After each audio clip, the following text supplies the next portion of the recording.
সবাইকে স্বাগত জানিয়ে শুরু করছি সন্ধ্যা সংবাদ, সাথে আছে আমি মারিয়ামিকো। চলে যাচ্ছি পুরো সংবাদে। দর্শক, জাকসু নির্বাচনে ভোট গ্রহণ শেষে চলছে গণনা। এ নিয়ে আরও খবর জানাতে আমাদের সাথে সরাসরি যুক্ত হচ্ছেন সহকর্মী মোহাম্মদ জহিরুল ইসলাম খান লিটন। লিটন, আপনি তো আছেন জাহাঙ্গীরনগর বিশ্ববিদ্যালয়ে এখনও, সেখানে ভোট গ্রহণ কেমন হচ্ছে এ নিয়ে প্রার্থীরা কি বলছেন?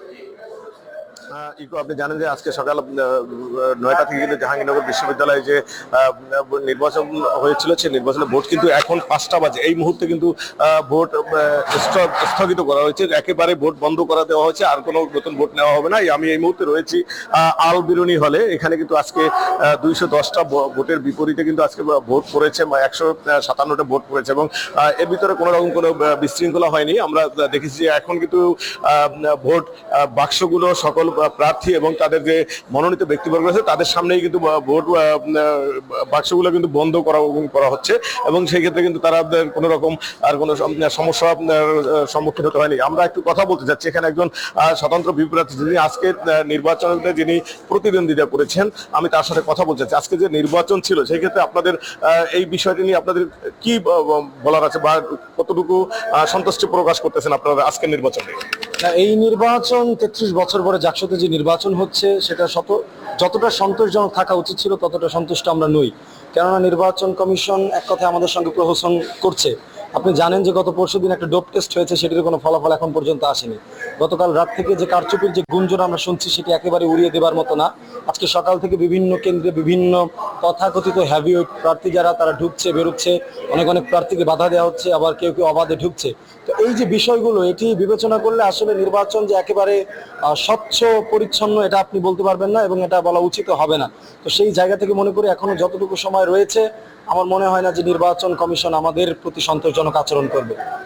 এখন তো নির্বাচন আমরা দেখেছি এই মুহূর্তে যে আলবিরুনি হলের কিন্তু সমস্ত ভোট কিন্তু বন্ধকরণ করা হয়েছে। যে এখানে 210টা ভোটের মধ্যে 157টা ভোট নেওয়া হয়েছে, বাকিগুলো কিন্তু ভোটাররা আসে না। এই না আসার কারণ হিসেবে আপনারা কি বলবেন?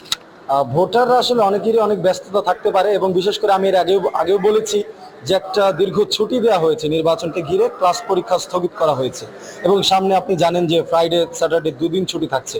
তো এই যে একটা লম্বা ছুটি, শিক্ষার্থীরা অনেকদিন যাবৎ একটানা ক্লাস করছে, সেই জায়গাতে একটা ছুটি পেয়েছে, অবশ্যই তারা ক্যাম্পাসে থাকতে চাইবে না এবং এমনটাই ঘটেছে। আমরা প্রার্থীরা অনেকবার তাদেরকে বলেছি, প্রশাসনকে, যে নির্বাচনকে কেন্দ্র করে যেন বিশেষ কোনো ছুটি দেওয়া না হয়, শুধুমাত্র আজকের দিনটা ক্লাস পরীক্ষা স্থগিত করলেই হতো। কিন্তু যেহেতু তারা লম্বা একটা ছুটি দিয়েছে, তো সেক্ষেত্রে শিক্ষার্থীরা অনেকেই ক্যাম্পাসে নেই, বাড়ি চলে গেছে। এজন্যই হয়তো ভোটার কিছুটা সংকট দেখা দিয়েছে, নইলে শতভাগ ভোট হতে পারত।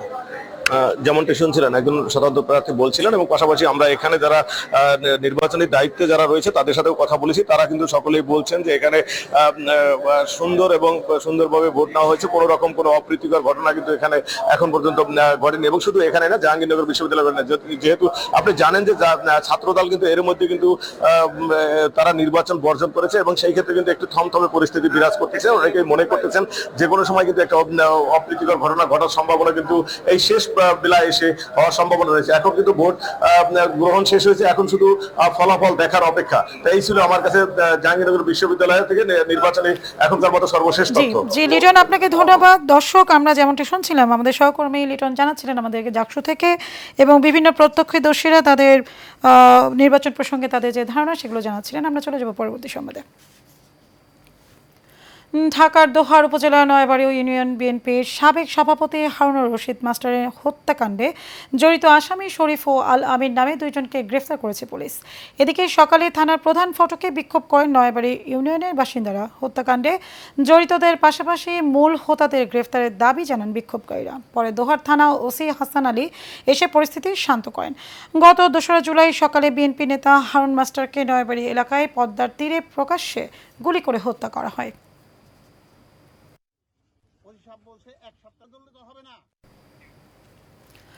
কুমিল্লার চান্দিনায় সাবেক স্বামীকে বাড়ি থেকে ডেকে নিয়ে পরিকল্পিতভাবে হত্যার উদ্দেশ্যে সন্ত্রাসী হামলার অভিযোগ উঠেছে। এই ঘটনায় বিক্ষোভ মিছিল ও মানববন্ধন করেছেন ভুক্তভোগী মোস্তফা কামালের পরিবার ও গ্রামবাসী। সকাল 11টায় বায়রা ইউনিয়নের চিলোরা বাজার এই বিক্ষোভ মিছিল ও মানববন্ধন হয়। চান্দিনা উপজেলা বায়রা ইউনিয়নের চিলোরা গ্রামের সুরুজ মিয়ার ছেলে মোহাম্মদ মোস্তফা কামাল জানান, প্রায় 6 বছর আগে একই উপজেলার একবরপুর গ্রামের মৃত আব্দুল মফিজুল ইসলামের মেয়ে মিলি আক্তারকে বিয়ে করেন। এরপর মিলি বিভিন্নভাবে তার কাছ থেকে 60 থেকে 70 লাখ টাকা হাতিয়ে নেয়। এমনকি তিনি প্রবাসে থাকায় পরকীয়ার জের ধরে তালাকনামা পাঠান। তিনি দেশে আসার পর মিলি বিভিন্নভাবে তাকে হত্যার চেষ্টা চালাচ্ছে বলেও অভিযোগ এই রেমিটেন্স যোদ্ধার। ডাকসু নির্বাচন 100% সুষ্ঠু হয়েছে বলার মতো সময় এখনো হয় নাই বলে মন্তব্য করেছেন বিএনপির কেন্দ্রীয় কমিটির সহ পরিবার কল্যাণ বিষয়ক সম্পাদক ডক্টর দেওয়ান মোহাম্মদ সালউদ্দিন বাবু। বুধবার দুপুরে সাভারে বিএনপির 47তম প্রতিষ্ঠাবার্ষিকী উপলক্ষে পরিষ্কার পরিচ্ছন্নতা কর্মসূচি উদ্বোধন শেষে তিনি এই মন্তব্য করেন। এ সময় তিনি আরও বলেন, অনেক অভিযোগ আছে, এই নির্বাচনে অনেকের ভোট অন্যায়ভাবে দেওয়া হয়েছে।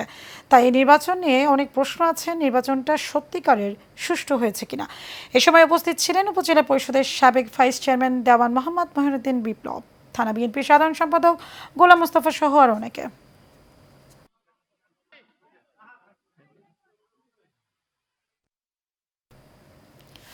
গাজীপুর মহানগরের গাছা থানায় বিএনপির 47তম প্রতিষ্ঠাবার্ষিকী উপলক্ষে বর্ণাঢ্য র্যালি হয়েছে। বুধবার বিকেলে বোর্ডবাজার আইটি গেট থেকে শুরু হয়ে র্যালিটি গাছার বিভিন্ন সড়ক প্রদক্ষিণ করে কাতুরায় শেষ হয়। অনুষ্ঠানে প্রধান অতিথি ছিলেন গাজীপুর 2 আসনের বিএনপি মনোনয়ন প্রত্যাশী এমপি পদপ্রার্থী হুমায়ুন কবির রাজু। অনুষ্ঠান সঞ্চালনা করেন গাছা থানা বিএনপির সাবেক সাধারণ সম্পাদক ফারুক হোসেন খান। এতে উপস্থিত ছিলেন কেন্দ্রীয় কৃষক দলের সদস্য হারুনুর রশিদ সহ আরও অনেকে।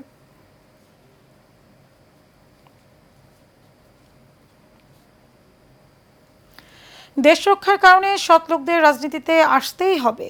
54 বছরেও ভালো রাজনীতিবিদ আসে নাই বলেই দুর্বৃত্তরা দেশটাকে লুটে খেয়েছে বলে মন্তব্য করেছেন জনতার দলের চেয়ারম্যান অবসরপ্রাপ্ত ব্রিগেডিয়ার জেনারেল মোহাম্মদ শামীম কামাল চৌধুরী। বুধবার কালীগঞ্জ উপজেলার কেন্দ্রীয় শহীদ মিনার প্রাঙ্গণে জনতার দলের অফিস উদ্বোধনকালে এই মন্তব্য করেন তিনি।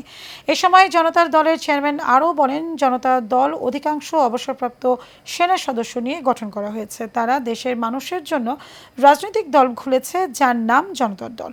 অনুষ্ঠানে প্রধান বক্তা ছিলেন জনতার দলের মহাসচিব বীর মুক্তিযোদ্ধা মোহাম্মদ আজম খান।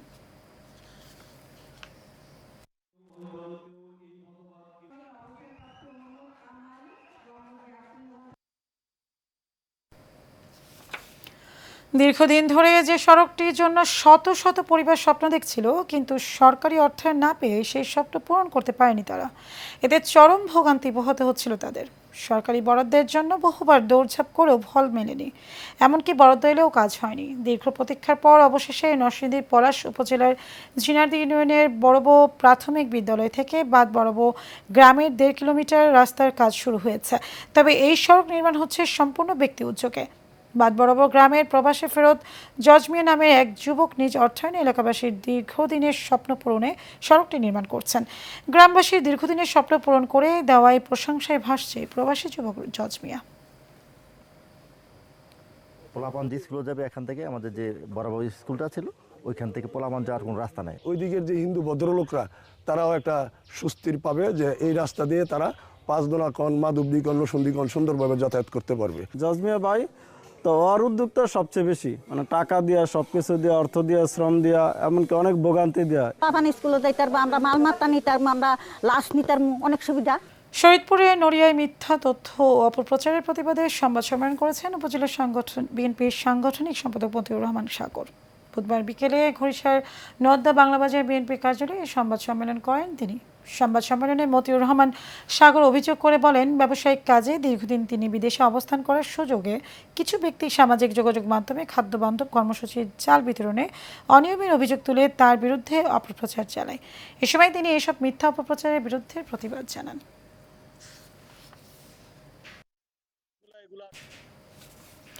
ময়মনসিংহের ভালুকায় বিএনপিতে অনুপ্রবেশকারী আওয়ামী দোসরদের বিরুদ্ধে সংবাদ সম্মেলন অনুষ্ঠিত হয়েছে।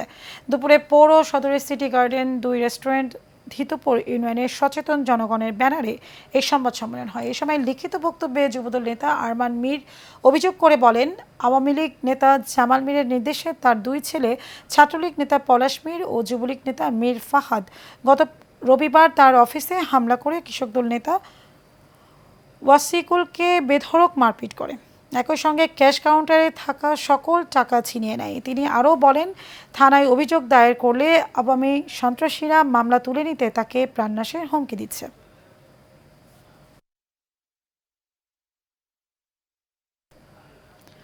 মাদারীপুরের রাজ্যের উপজেলার কদমবাড়ির পুকুরিয়া এলাকাবাসী আয়োজনে মিথ্যা মামলার প্রতিবাদে মোহিনী বিশ্বাসের বিরুদ্ধে সংবাদ সম্মেলন হয়েছে। বুধবার বিকেলে ভুক্তভোগী বিপুল চন্দ্র বিশ্বাস বলেন, প্রতারক মোহিনী বিশ্বাস প্রায় 1 বছর পূর্বে অবৈধ ব্যবসা করতে যে ধরা পড়ে। তখন তিনি সহ তাদের বাড়ির 5 জন লোক 4 লাখ টাকার জামিনদার হয়ে মোহিনীকে ছাড়িয়ে আনেন। মহিন 2 লাখ টাকা দিলেও বাকি 2 লাখ টাকা না দিয়ে এলাকা থেকে পালিয়ে যায়। ওই টাকা চাইতে গেলে তাদের 5 জনের বিরুদ্ধে মিথ্যা মামলা দায়ের করে মোহিনী।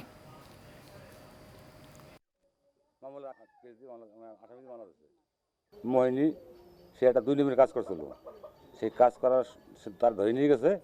তারে আমি ছাড়াই আনতে গেছি, ছাড়াই আনতে যাইয়া তার পিছনে 2 লক্ষ টাকা দেওয়া লাগছে, আর 2 লক্ষ টাকার জামিন আমি ওইখান থেকে থাইকে তার ছেলে আমি ছাড়াই আনছি। আনার পরে মাসখানি পরে সে দেশ থেকে চলে গেছে। 1 বছর পরে যখন বাড়ি এসে তখন বলছে কি কাকা আমার টাকা দাও, টাকা চার মাত্রই সে আমার একটা মিথ্যা মামলা দিচ্ছে মোহিনী বিশ্বাস। আমি এখন গ্রামবাসীর কাছে, সরকারের কাছে আমি একটা সুষ্ঠু মীমাংসা চাই। নারায়ণগঞ্জের রূপগঞ্জে দাউদপুর ইউনিয়ন মাদক বিরোধী সেমিনার অনুষ্ঠিত হয়েছে। সকালে উপজেলার কালডি হিরনাল উচ্চ বিদ্যালয় মাঠে এই সভা অনুষ্ঠিত হয়। এতে প্রধান অতিথি ছিলেন উপজেলা নির্বাহী কর্মকর্তা সাইফুল ইসলাম। সভায় কালডি হিরনাল উচ্চ বিদ্যালয়ের প্রধান শিক্ষক মোহাম্মদ আশরাফুল আলম খানের সভাপতিত্বে ও সাধারণ সম্পাদক শফিকুল ইসলাম ভূঁইয়ার সঞ্চালনায় আরও বক্তব্য রাখেন উপজেলা বিএনপির সভাপতি অ্যাডভোকেট মাহফুজুর রহমান হুমায়ুন, দাউদপুর ইউনিয়নের পরিষদের ভারপ্রাপ্ত চেয়ারম্যান আব্দুর রাজ্জাক, দাউদপুর ইউনিয়নের বিএনপি ক্রীড়া সম্পাদক আফরান উদ্দিন, যুগ্ম সাধারণ সম্পাদক রিয়াদ ভূঁইয়া কিরণ ও ছাত্রদলের সাবেক সভাপতি ইসহাক মিয়া।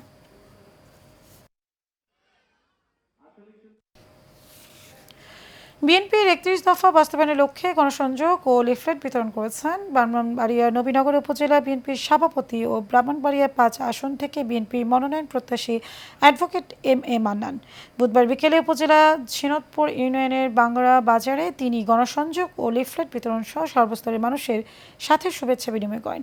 এ সময় উপস্থিত ছিলেন উপজেলা বিএনপির সাংগঠনিক সম্পাদক আশরাফ হোসেন রাজু ও দেলোয়ার হোসেন সোহেল সহ সাংগঠনিক সম্পাদক ডক্টর ইদ্রিস মিয়া, যুব বিষয়ক সম্পাদক জাবেদুল ইসলাম জাবেদ, দপ্তর সম্পাদক অ্যাডভোকেট কামাল সহ আরও অনেকে। নোয়াখালীর বেগমগঞ্জ উপজেলার বিভিন্ন ইউনিয়নে বাংলাদেশ জাতীয়তাবাদী স্বেচ্ছাসেবক দলের কর্মী সম্মেলন হয়েছে।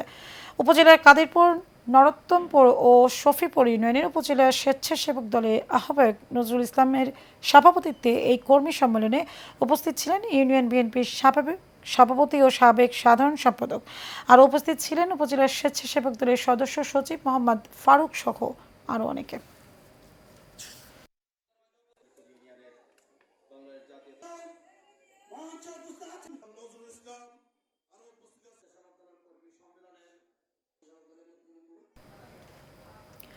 বাংলাদেশ ডিপ্লোমা ইঞ্জিনিয়ারিং ছাত্র শিক্ষক পেশাজীবী সংগ্রাম পরিষদের কেন্দ্রীয় কর্মসূচি অনুযায়ী চট্টগ্রাম জেলা সংগ্রাম পরিষদ ও 7 দফা দাবি আদায়ের জন্য কর্মসূচি পালন করেছে। এ উপলক্ষে চট্টগ্রাম সকল সরকারি বেসরকারি পলিটেকনিক ইনস্টিটিউট ছাত্রদের সাথে মতবিনিময় সভা চট্টগ্রাম পলিটেকনিক ইনস্টিটিউট অডিটোরিয়ামে অনুষ্ঠিত হয়। সংগ্রাম কমিটির আহ্বায়ক প্রকৌশলী মোহাম্মদ রহিমুল্লাহর সভাপতিত্বে ও সদস্য সচিব প্রকৌশলী এস.এম. তারেকের সঞ্চালনায় এতে প্রধান অতিথি ছিলেন চট্টগ্রাম পলিটেকনিক ইনস্টিটিউট অধ্যক্ষ মোহাম্মদ কামাল হোসেন। সভায় বিশেষ অতিথি ছিলেন আইডিবি চট্টগ্রাম জেলা আহ্বায়ক মোহাম্মদ জাহাঙ্গীর আলম।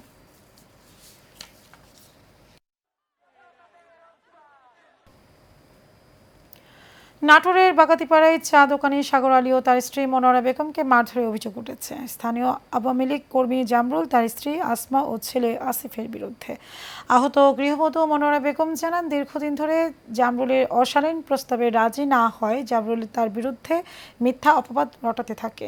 ঘটনার দিন সন্ধ্যায় তাদের বাড়িতে আত্মীয় এলে তাকে নিয়ে অশ্লীল মন্তব্য ও মিথ্যা অভিযোগ তুলে জামরুল ওই আত্মীয়কে মারধর করে। পরের দিন বাড়িতে ঢুকে মনোয়ারা ও তার স্বামী সাগর আলীকেও বেধড়ক মারধর করে জামরুল। তবে অভিযোগ অস্বীকার করে জামরুল দাবি করেছেন উল্টো তাকে মারধর করা হয়েছে।